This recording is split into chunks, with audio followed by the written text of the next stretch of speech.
UDF സർക്കാരിന്റെ സത്യപ്രതിജ്ഞാ ചടങ്ങിൽ വന്ദേമാതരം പൂർണ്ണ രൂപത്തിൽ ആലപിച്ചതിൽ വിവാദം കനക്കുന്നു.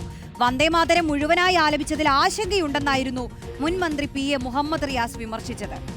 സംഘപരിവാർ കൂട്ടപദ്ധതി കോൺഗ്രസ് നടപ്പിലാക്കിയെന്ന് ആരോപിച്ച് SFIയും രംഗത്തെത്തി. അതേസമയം ഏത് വരികളാണ് റിയാസിനെ അലോസരപ്പെടുത്തിയത് എന്ന മറുചോദ്യവുമായി BJP നേതാവും MLAയുമായ V മുരളീധരൻ വരുന്നു.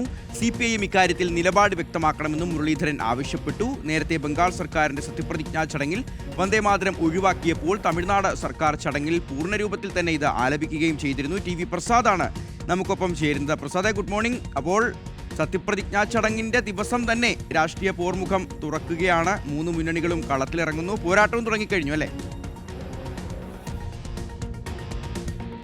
Good morning Shihas Roshni. പറഞ്ഞതുപോലെ സത്യപ്രതിജ്ഞ കഴിഞ്ഞു. അതിൻ്റെ ഭാഗമായി അതിൻ്റെ വന്ദേമാതരം വിവാദമാകുന്നു എന്നുള്ളതാണ് പ്രധാനപ്പെട്ട കാര്യം. തമിഴ്നാട്ടിൽ നമ്മളിത് കണ്ടതാണ്. തമിഴ്നാട്ടിലെ വിവാദം ആ വന്ദേമാതരത്തെ ചൊല്ലിയായിരുന്നു സത്യപ്രതിജ്ഞാ ചടങ്ങിന് പിന്നാലെ. ഇവിടെ ഇപ്പോൾ മുഹമ്മദ് റിയാസാണ്, മുൻ മന്ത്രി, പൊതുമരാമത്ത് മന്ത്രിയായിരുന്നു മുഹമ്മദ് റിയാസ് ആണ് ആ വിമർശനവുമായി രംഗത്തെത്തിയത്. എന്തുകൊണ്ടാണ് വന്ദേമാതരം മുഴുവൻ പാടിയത് എന്ന ചോദ്യമാണ് മുഹമ്മദ് റിയാസ് ഉന്നയിച്ചത്. ആദ്യത്തെ 2 ഇരടികൾ മാത്രമാണ് സാധാരണഗതിയിൽ വന്ദേമാതരത്തിൻ്റെ ഭാഗമായി പാടുക.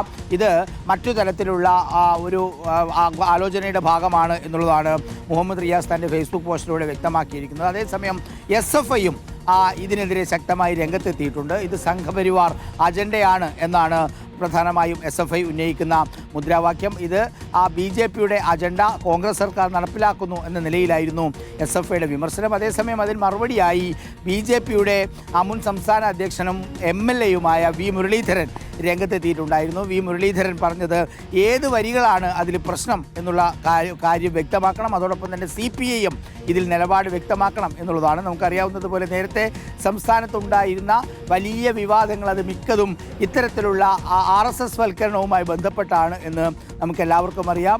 രാജ്ഭവനുമായി ബന്ധപ്പെട്ടുള്ള വിവാദങ്ങൾ, അതിലൊക്കെ ഇനിയിപ്പോൾ പുതിയ സർക്കാർ എടുക്കാൻ പോകുന്ന നിലപാട് വിമർശിക്കും. അതിനെതിരായിരിക്കും പോരാട്ടം എന്ന സൂചനയാണ് നൽകുന്നത്.